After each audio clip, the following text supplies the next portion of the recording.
All right. So good evening and namaste, everyone. Welcome to our today's webinar on leading change in small and mid-sized organizations, the Chanakyan way. So it's going to be an interesting session and of course the first one in the series. So I'm feeling so good to see such a good number. Great. So welcome all of you once again. I'm going to request all of you to be on mute while the session is on. However, our interactions will keep happening. So please use the chat window to put your comments and questions. We will look at all the questions towards the end of the session.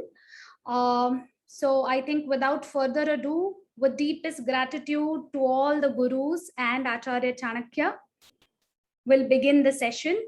Welcome Rajesh, Ishan and Sarika. And over to you, Rajesh. Yes, thank you. Namaste and good evening, everyone. Delighted to have all of you. And this is such a fascinating session, friends. And I'm sure as we go along, you will enjoy the conversation. We are going to keep this, as if we are all in one room. And that's the way I'd like each of us to feel. So I'm going to give you a context very soon. But I want to remind you that we have two very interesting people here. One belonging to a particular generation and another belonging to the next generation. And this design is intentional. So Sarika is responsible for a company in the IEC group, which is a 49-year-old engineering company which specializes in the domain of air tools. And there are many organizations in this marketplace. So it's a very competitive field, my dear friends. And therefore, any Indian organization that is able to complete half a century has a story of its own. And you will get to hear a little bit of that story, of the challenges and the successes. All right. But most importantly, the story of change. And then we have Ishan over here, who has recently joined the business, who's still not responsible for, the business overall, but is finding his feet over here because, friends, the kind of change that has taken place in the last 49 years has been substantial. So now it's a very different kind of journey that he will need to make and take on. He's going to share a little bit about that. So this is so exciting. So I want to, with this, welcome Sarika and Ishan. Thanks for joining us here today. I'm going to introduce the theme a little bit, and then I'm going to share with you how did this journey start together. So what are we calling this? We are calling it leading change in small and mid-sized enterprises, the Chanakyan way. Now, friends, if you had heard the Chanakyan way about 20 years back, I'm sure you would not have logged in at all. But, fortunately for us, Acharya Chanakya has become a little more popular in the last decade or so, and many have contributed to it. The true contributors are those who are actually utilizing some of the principles, my dear friends. So let's start with the background to this. About 4 years back, I received a call from Sarika, and she was referring to another client of ours from whom she had heard the journey that we had begun there. And Sarika's mentioned that we are going through a fair amount of change and turmoil, if I can call it that, and that people need to be brought up the curve, and we are seriously looking at ways of how to enhance their competencies. Now, the first thing that I said, I was very tempted to tell Sarika what I felt on my mind right then, but I resisted that and I said, I think we need to meet first. And with that, I requested Sarika and Amarnath Mahashabde also, who leads another of the businesses. And both of them, I requested that I meet up and have a discussion. And that's when the meeting happened and began the start of a very beautiful journey together. So I'm going to request Sarika to share a little bit of what transpired in her mind. But before we come to that, she will share a little bit about the challenges that they were facing. Over to you, Sarika. Kindly unmute yourselves. Namaste, Rajesh. Hi, Ishan. Good evening to everybody who have joined in this webinar today. So as Rajesh mentioned that we are a 49-year-old company, and yes, we are going to be celebrating our Golden Jubilee next year. So it's going to be a very, very special year next year. And the company was founded by my father-in-law. And today my husband Amarnath and I run the company together. So over the years, we have been doing a lot of modernization, a lot of changes, bringing in new machinery, automation, software implementations. But the goal, the last few years, the goal has been to change from, we've been trying to change from an owner-driven company to a system-driven one. Now, the challenge that we faced here is that we have a great team of key people, and I'm really proud of them. But they have been, all the key people, most of the key people have been with us for at least 20 years, if not more. And again, that's something to be really proud of. But we realized that they were, and I include Amarnath and me also in that 20 years and plus, but we realized that they were used to working in a set culture and a set way of working. So we needed to change that. And the second challenge was that it was high time that we developed a second line of leadership. So we got in a consultant, a lot of systems and processes, and let me tell you, that didn't work at all in our company. So coincidentally, and also I had started realizing that we needed a different kind of change here. And coincidentally, at the same time, I had heard of Rajesh and Chanakya's Arthashastra, and like he said, we contacted him, and the whole concept of the ancient Indian wisdom, imparting leadership training, ancient Indian wisdom to modern management. I mean, it's still so relevant today, and that really caught our attention, and we decided to go ahead with it. And I, of course, told Rajesh, I remember the first time that Rajesh, all our key people, need to give leadership training to them. And Rajesh was very, very emphatic about one thing.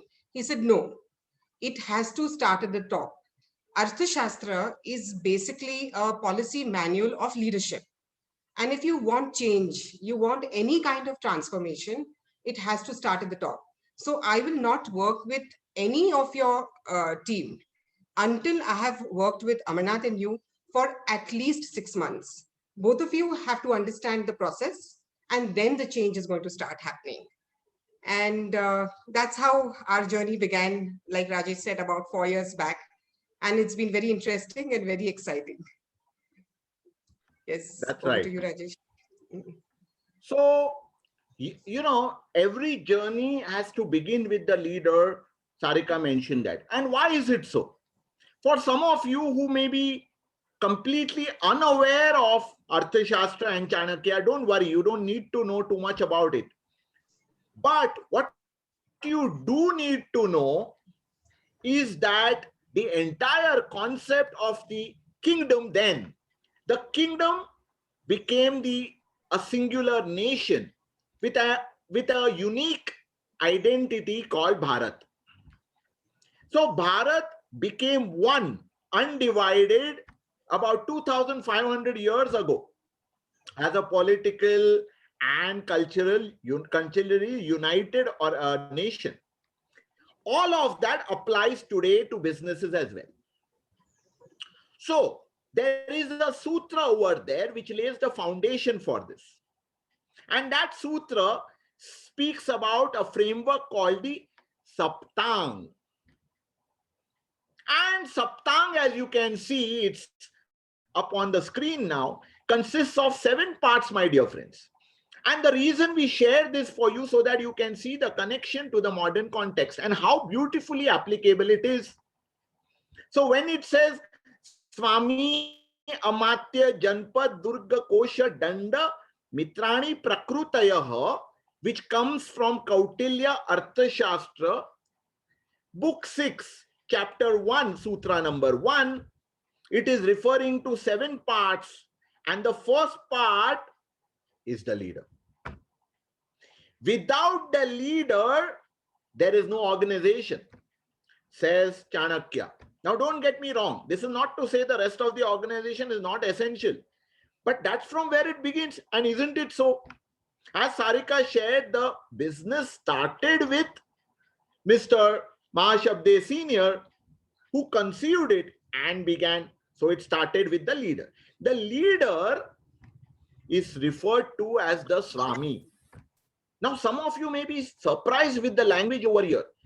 Didn't we always think that the leader was the Raja in the olden days? Not just the one who ruled, but the one who was completely in control, in conquest of oneself. Only then he or she could hope to ever have any kind of control over the organization, over the nation, over the kingdom. That leader who has such orientation that can have complete conquest over self is called the Swami.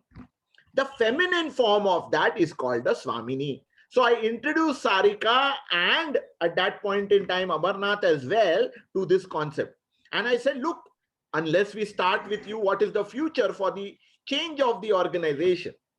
And that's where the journey began. Now, before we continue with this discussion, I want to tell you how I perceived Sarika's leadership mindset to be. Now, she's the Swamini who's going to lead the change. And I noticed that Sarika, as even today she continues to be, was a complete taskmaster. And you need the CEO to be a taskmaster. But what I also observed was that the greater emphasis was on making sure things happen. And in the Chanakyan schemes of things, it happens through people. So that was one of the things which then I kind of gradually had to coach Sarika through to make her more aware of her own orientation. So I'm going to now request Sarika to share a little bit about if this was the start, did any change really take place after that, and what was it? Back to you, Sarika.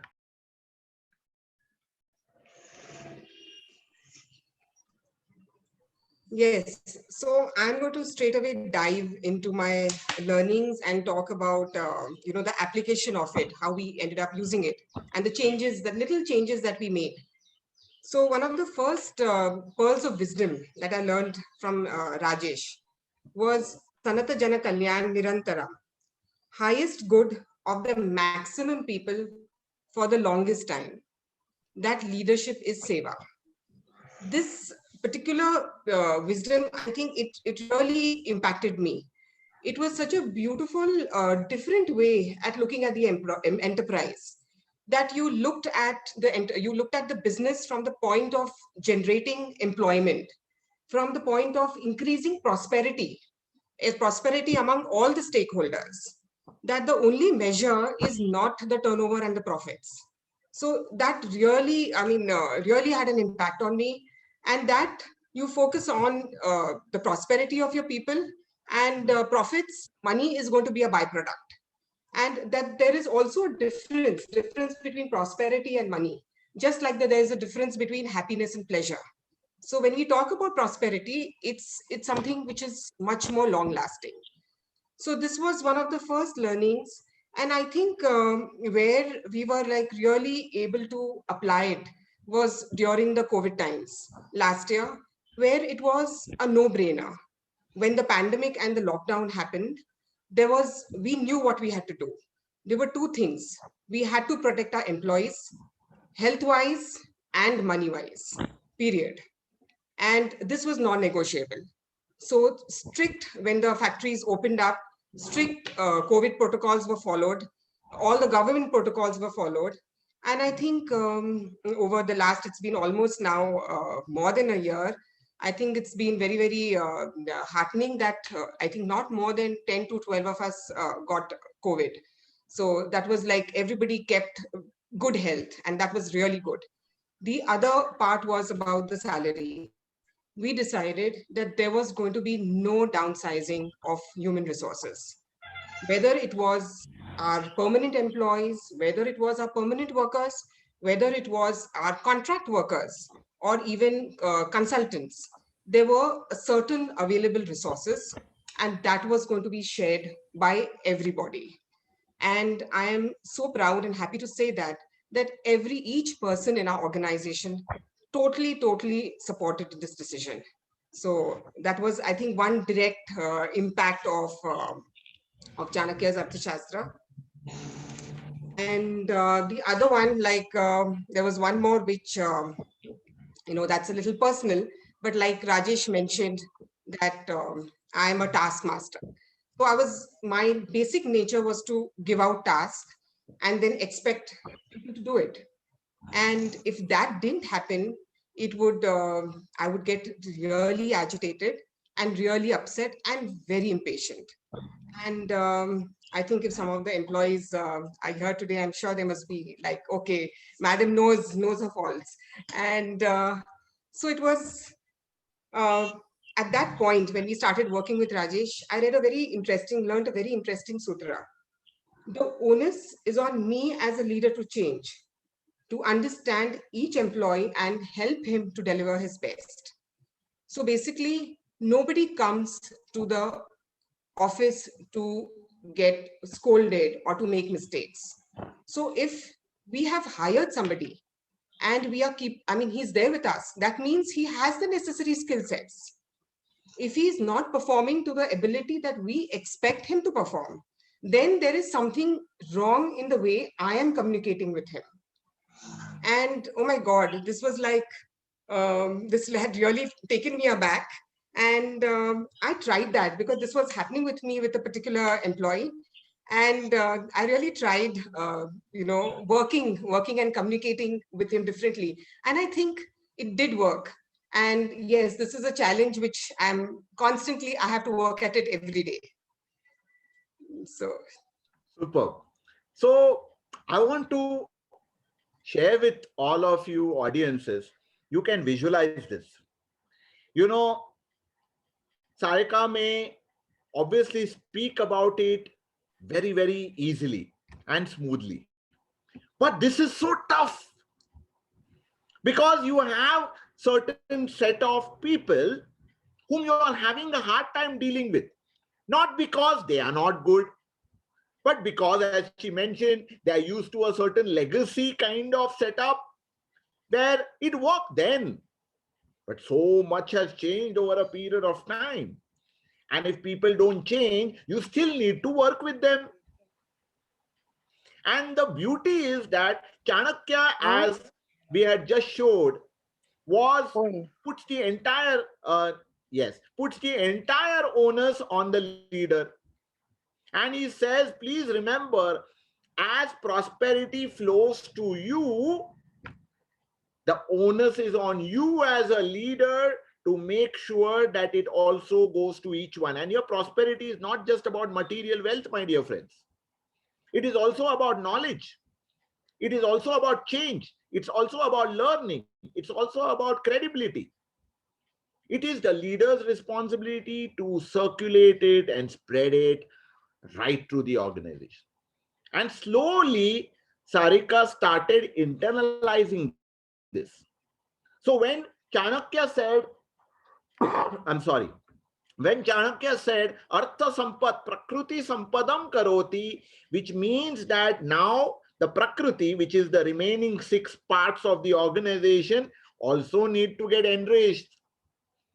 So that brought about the challenge that she just spoke about. But mind you, one has to always remember that you are not always in charge and control of everything.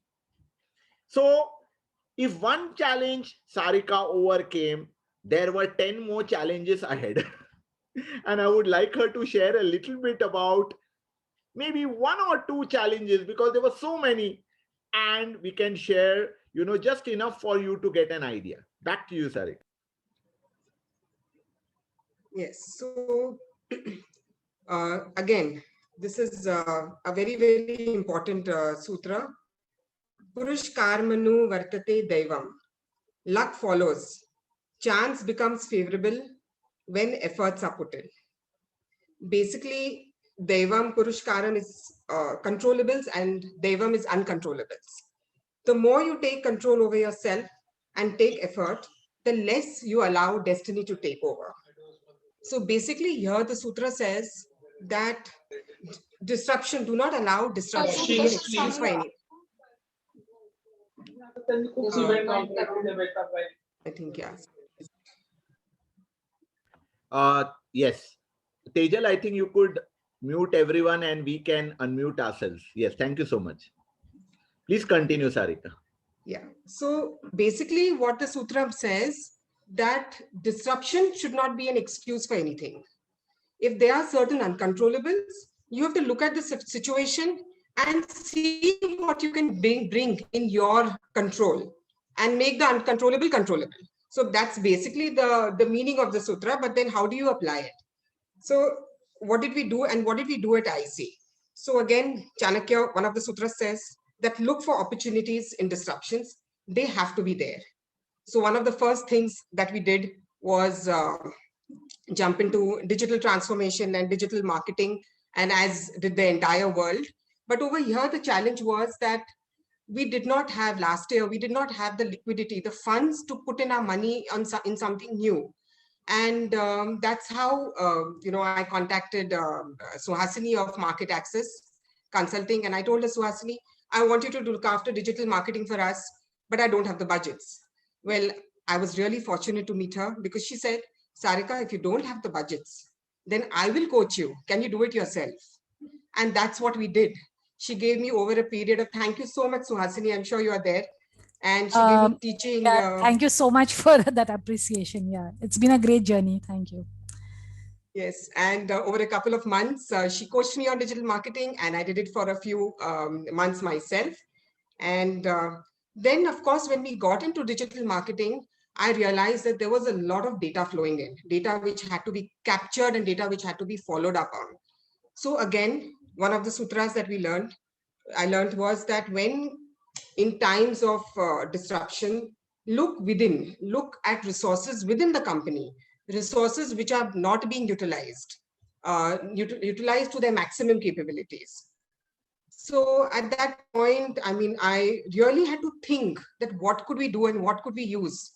And then it suddenly struck me, and I don't know how it hadn't struck me earlier, that we have these sales offices all over the country.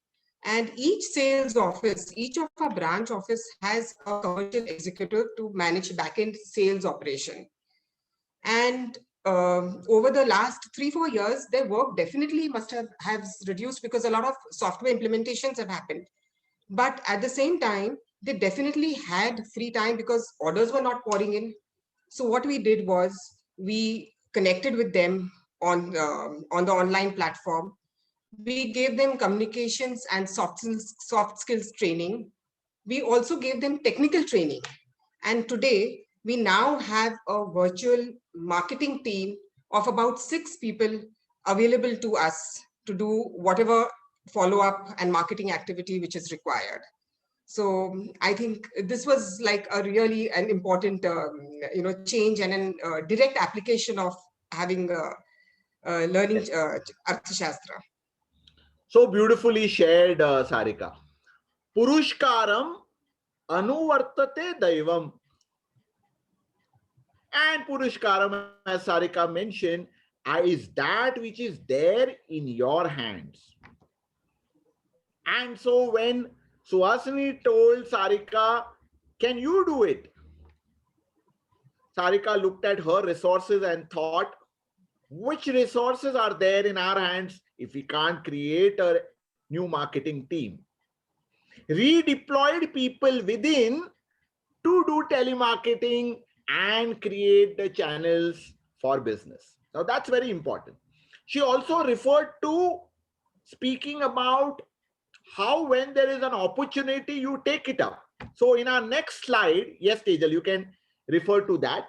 You will see that there is a cycle called Chatushtayam. Chanakya says leadership consists of creation, number one, then consolidation. So in consolidation, you have to look at what all can I improve within the organization, which I've already started a long time back. Doesn't matter if you are, 10 years or 15 years or 30 years or 40 years or even 100 years. There are many things which you can enhance within your existing setup. And that's where consolidation came in. And slowly, with the help of what I would say Chanakya Sutras and the wisdom that it brought, we started changing many of the things that had kind of began to fossilize because it was there for a long time. Now, very important, you can see the third step is expansion and the fourth step is succession. The third step, expansion, is on. Succession is something which a large number of small and mid-sized organizations, and for that matter, even large organizations, struggle with. I want to clarify, succession is not only of people. Succession is actually of the DNA, of the values which the organization stands for.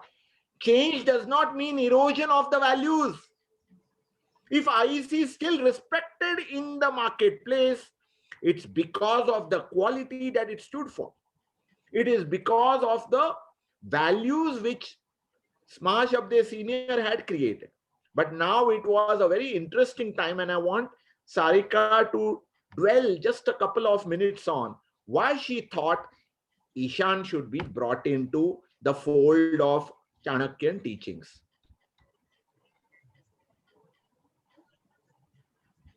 Yes, so Ishan had just come back after doing his master's in system automation from Netherlands. And when he came back in February, very, very excited about coming back, had taken the decision that, yes, he's going to join IEC. And he comes back in Feb, and everybody knows what happened in March. So when work started in June, so he joined the company at, I think at its, we had never been at that such a low point ever. So he joined the company then. And I could see, a few things troubling him, and not sure, did I make the right decision? Should I have come back? Should I have stayed there? Should I have, I could see all those questions and confusion in his mind. And I just thought that it will be great. And like I said, I spoke that the second line of leadership also needed to be developed. I thought it was a great time for him to start, training with Rajesh right from day one. And that's how I suggested to him, and I think he was pretty happy to start. Yes, Ishan. Yes. So good evening, everyone. So as my mother just mentioned, I think I joined IEC at a really challenging time. So I came back from Europe in February 2020, and within a month of joining IEC, the lockdown was announced. So basically, I didn't get enough time to fit in. I didn't get enough time to understand the culture at IEC, and I didn't even get enough time to get trained. And coming from Netherlands, I think I came back with this, a lot of motivation, with these fresh ideas, my understanding of work culture. And after coming here, I just realized things are so different. And for me, since joining, my aim had always been, I want to bring in my fresh ideas. I want to change the culture in IEC. But I remember I initially I struggled so much that how do I do this? How do I implement what I've seen in the Netherlands? And I think like working with, this was the first time I was working under my father. So he had his own beliefs, he had his culture, his ideas. And even though he always believed in my culture, my ideas, I was this impatient guy who's like, do this fast, do this. I want this to be done this way. I want this to happen like this.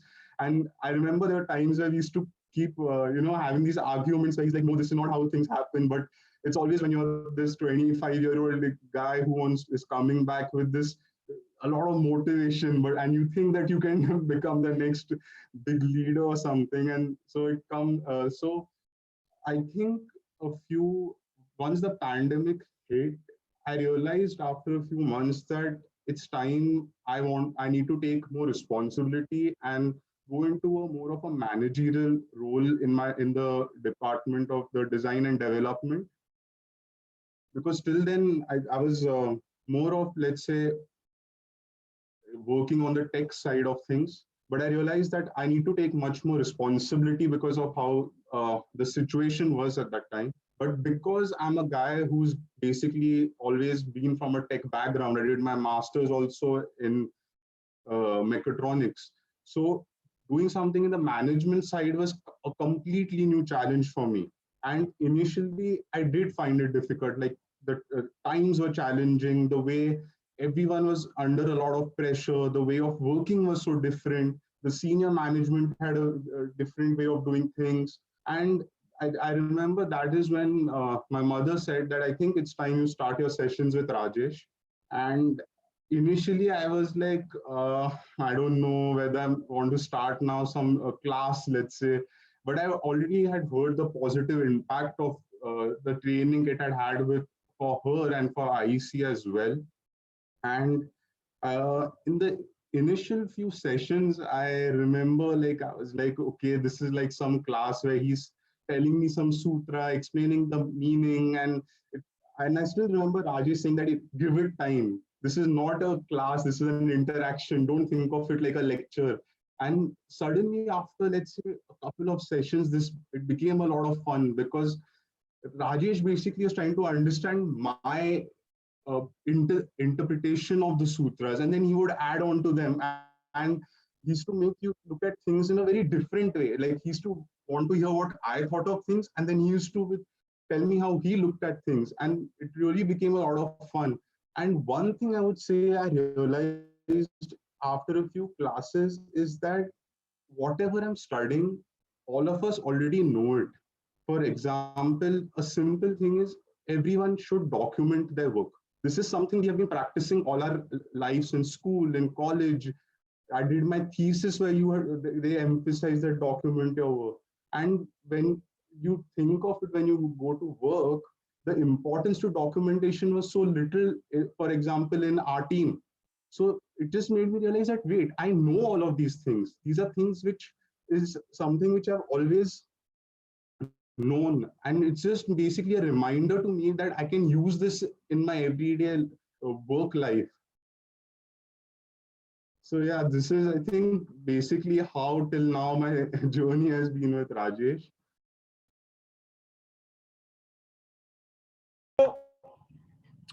It was very, very interesting. And friends, you may be interested in knowing what exactly are these sessions about.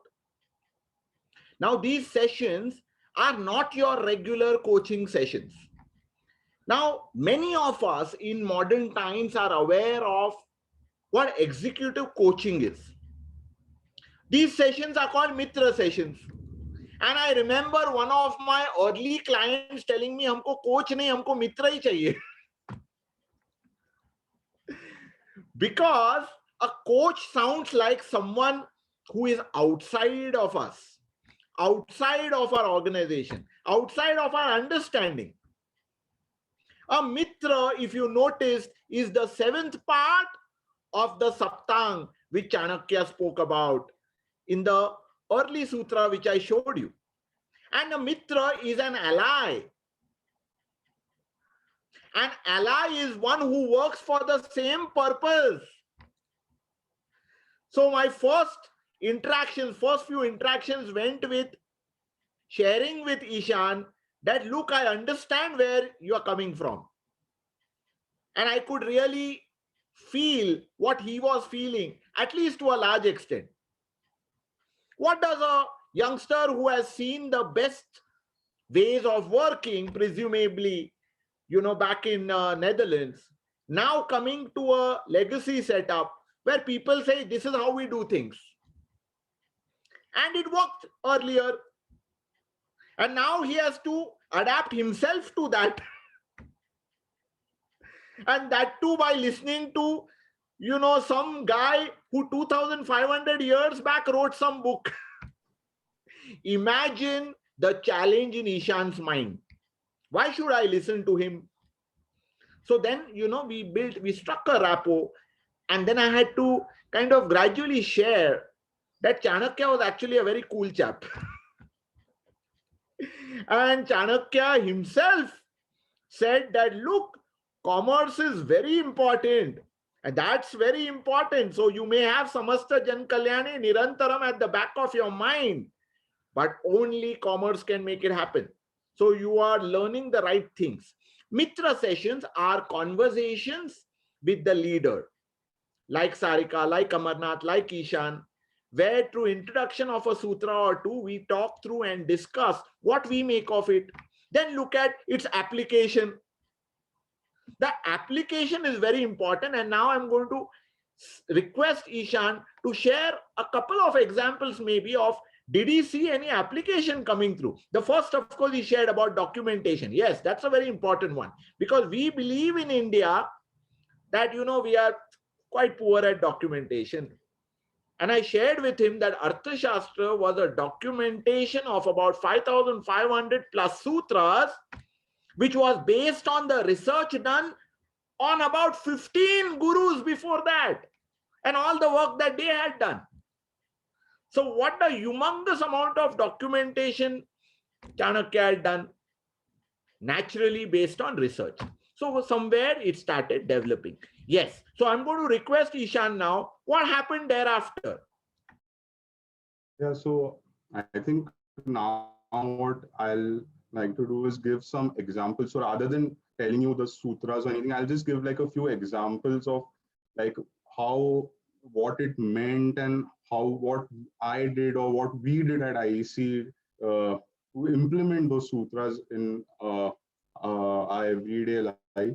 So the first sutra, which I think remember, one of the early sutras which we did was the concept of prosperity which comes into an organization should be distributed equally, allowing the employees to have better resources to perform better.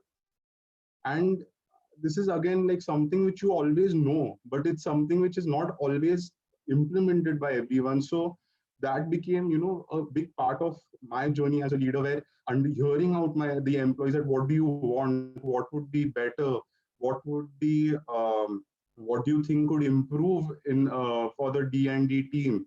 So today, for example, we have the latest softwares so that our team can always work better. We have the latest licenses. We have a dedicated testing room. I remember the team saying that, it would be better if we can have a testing room for our electronics team. And then I proposed this to my father that, I think it's better we get this testing room. And so this is something which we have done in recent times. Then another thing is, which I realized is, the fact that a leader should never act unilaterally and always should take advice from minimum 3 people. So when I joined IEC, I realized that the juniors have this, and it's, I think, in a lot of organizations here in India, especially. I've not seen it so much, let's say, in Netherlands, and this is something which I also got back from there, where juniors feel that they cannot talk openly to the seniors or put in their opinions and tell the senior that I think you're wrong, or, oppose what the seniors are saying. And now I think like in the D&D team, for example, every time I have to take a decision, I always would feel like if we have a team, and for me, if I have a person who's a part of my team, they're a part of my team because they're good at something. So if I'm not going to take his opinion, it's basically, why do I have that person in my team? So I think that this is another really important learning for me. And I think I like to put across a very interesting coincidence, let's say, was so I have this another startup which is incubated in the Netherlands. So when we were incubated at the university, our mentor was teaching us that, do market study your competitors. And around the same time, I remember we came across these sutras where, as a leader, it's important to study the ecosystem. It's important to do a market study. And at that time, you're like, Arey, we thought this is all, it's all taught abroad. This is all the Western way of doing things. While this is actually, like as Rajesh said, this is all documented 2,500 years ago. So again, and another very important thing, I think, which for me, I think especially was important, was understanding the importance of allies. So they call, like Chanakya calls it allies, but for us in, let's say in the industry, it's collaborations.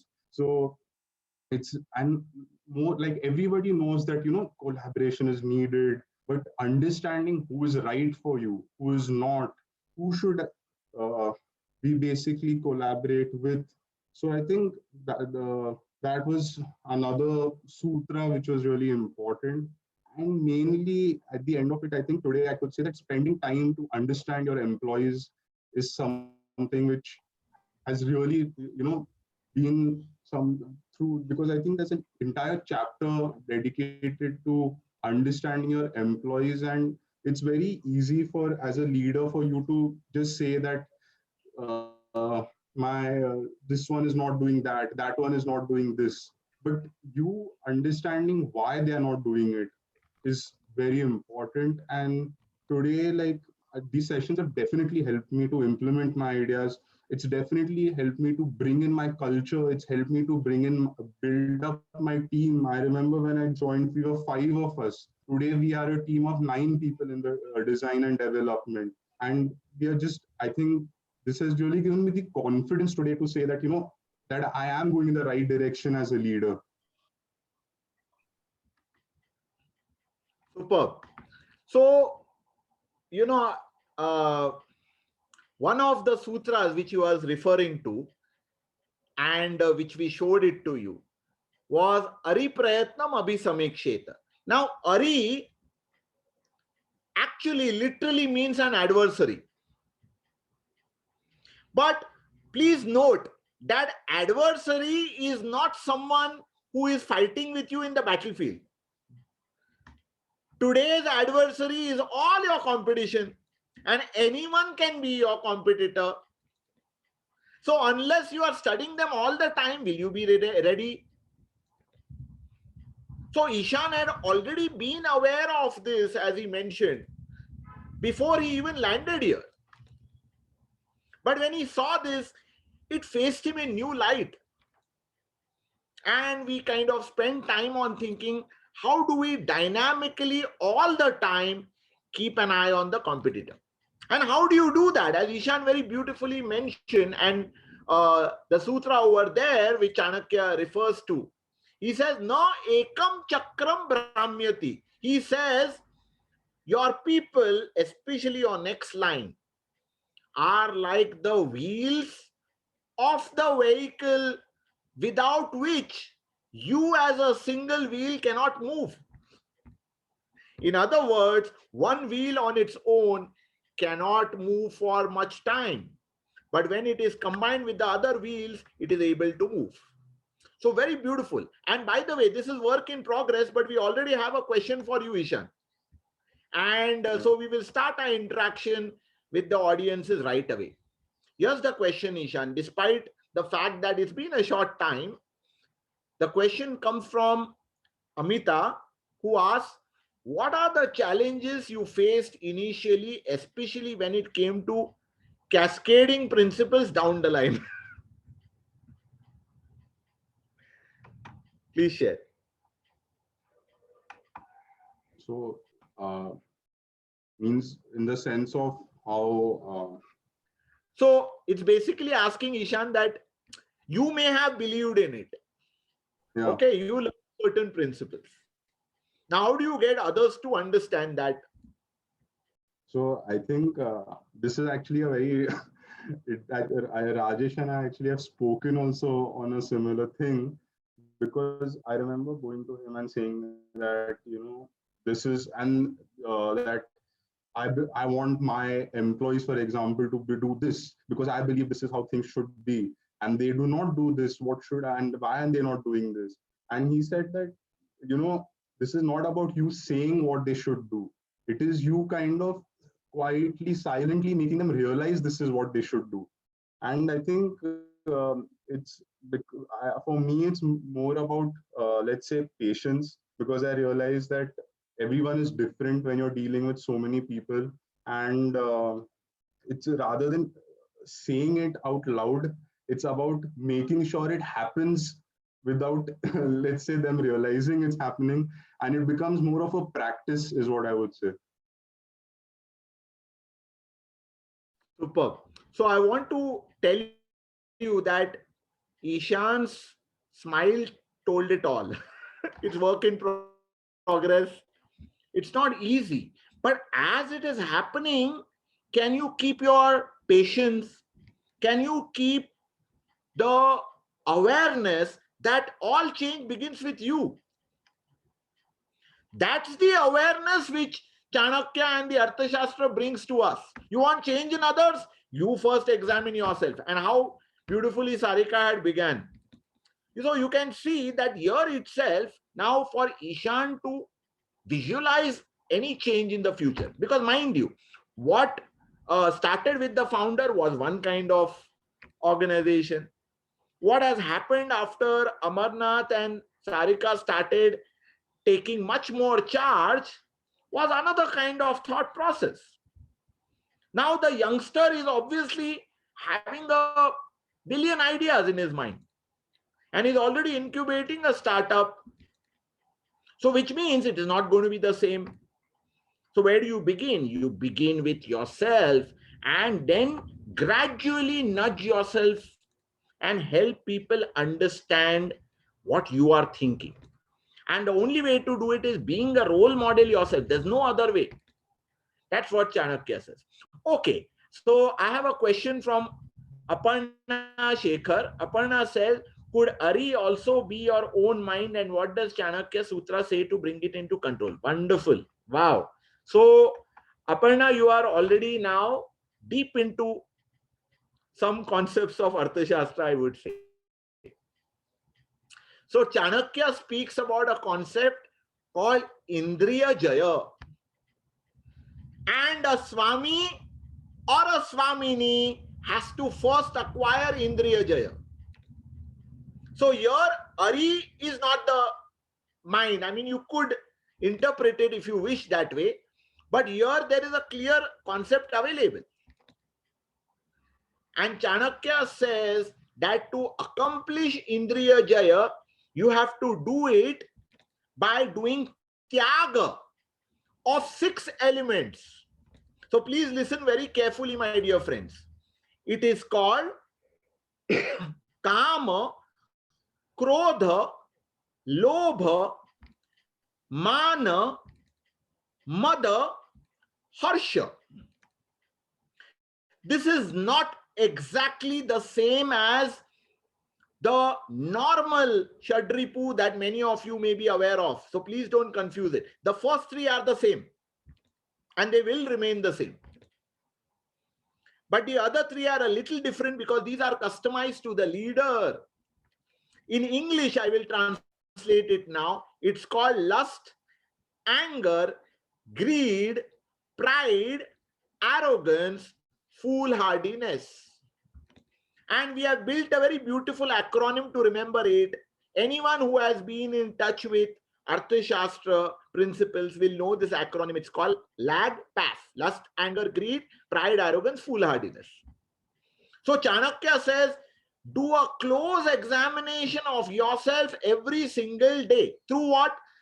Swadhyay. So one of the things which is very different from, our regular concept of leadership, while it's still there in a way, but you have a very important exercise of self-examination and self-assessment. And you will see that Ishan has put in a lot of effort to examine himself. Sarika has put in a lot of effort to examine herself. Where do I stand on these? And lust does not refer to only lust of the physical kind. No, no, no. Lust is referring to any kind of obsession that you may have. It could be even an obsession with work, or more importantly for the leader, power and authority. Any threat to it can actually derail me. So your mind, yes, Aparna, I'm coming back to your question. Your mind is a slave to one of these six or many of these six, unless one becomes aware and gradually move towards becoming a Swami or Swamini. Fantastic question. Thanks, Aparna, for giving that opportunity. Okay, let's go to the next question from Upasna. So Upasna has this question for Sarika. Sarika, I'm going to just say it for your benefit, and we will, take more questions after this. So folks, you may please, put your questions as well. When you decide to take onus of everyone's performance as a leader, isn't it extremely overwhelming? How do you cope with it when you are responsible? Yes, so I did mention that's a challenge that I'm working on every day. But I think it does when you kind of sit back and you reflect, and there is you kind of realize that there is somebody who has the skill sets. And when you actually sit back and realize that, yes, I have, I'm going wrong in the way I'm, communicating with him, or talking to him, or telling him how the work is to be done, then it can, what I've seen, it can improve. But also I have experienced that I have tried in a whole lot of different ways. Interestingly, Chanakya also has a sutra that if somebody is lazy, if there is somebody who's lazy and doesn't perform because of laziness, and laziness could be amounting, not reading a document properly. Laziness could be making a mistake because you've not, bothered to see your number work properly, your papers properly. That's when you don't take the onus on yourself, because you can't change that. So there is a sutra which says, then take a decision. Take a decision. That person is not suited for your organization. So yes, at times you do have to take those decisions too. So it's a struggle and it's a challenge. So I want to clarify, Chanakya does not say that you have to accept incompetence. Yeah, but that's the word I was searching for, incompetence. Yes, you have to make a lot of effort as a Swami or Swamini. How do I connect with the cause of it? And then try to bring about change. If, however, it is a complete attitude of not being ready for change, then you have to deal with it in a tough way. Okay, so that's important. Chanakya doesn't say that you have to always be mild and accepting and accommodative. No, but you have to get to the root of the problem. We have one more question which is going to kind of make it very hard for especially Ishan to answer. Okay, it says, has your study of Arthashastra enabled you to define your purpose yet? Okay, so I will put this to Sarika first and then Ishan. Ishan, please think about it. Yes, Sarika.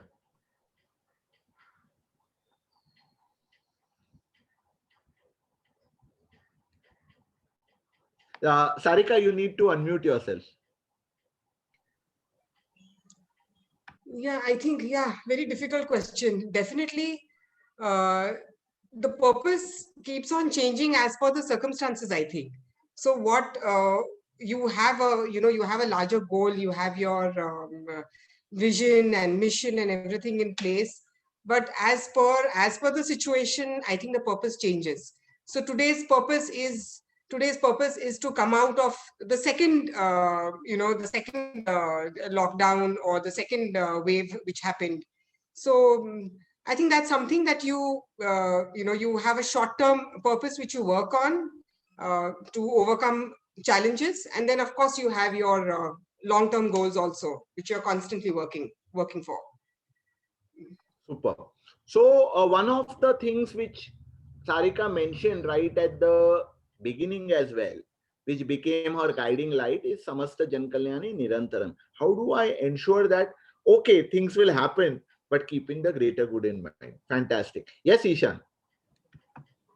So for me, I think more than defining, let's say, my purpose, understanding what is the right purpose was really important.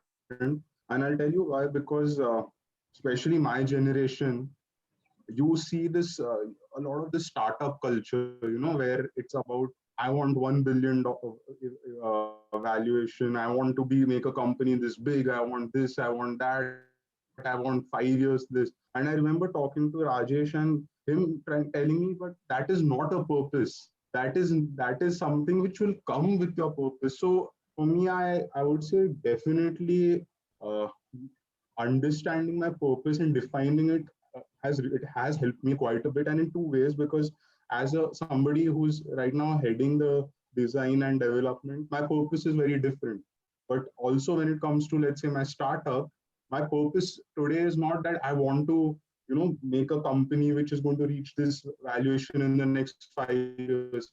Rather, it's understanding that why did I want to start this company, why did I ever want to join this department, why do I every day go there, and what am I trying to create. So I think in that sense it really enabled me to really understand that. Superb. So friends, I think Ishan brought to light a very important principle. Prosperity in Chanakyan philosophy is an outcome. Prosperity is not your goal. So your purpose always has to be one of service, one of the higher good. Prosperity will follow. And imagine getting this insight at the start of your leadership career. How important and valuable it is.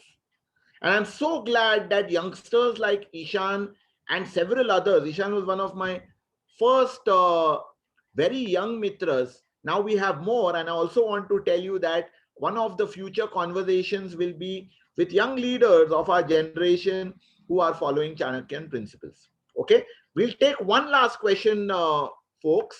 And I know there are two questions now, but I'm going to refer to Kiran's question. And it's very interesting.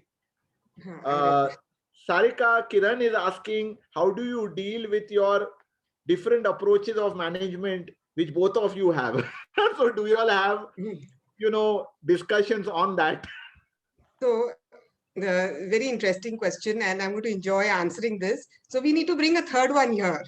We need to bring Amarnath also here, because it's not only Ishan and me. And so I think the way the people who know us, and Rajesh, we are both, my husband and I are like chalk and cheese.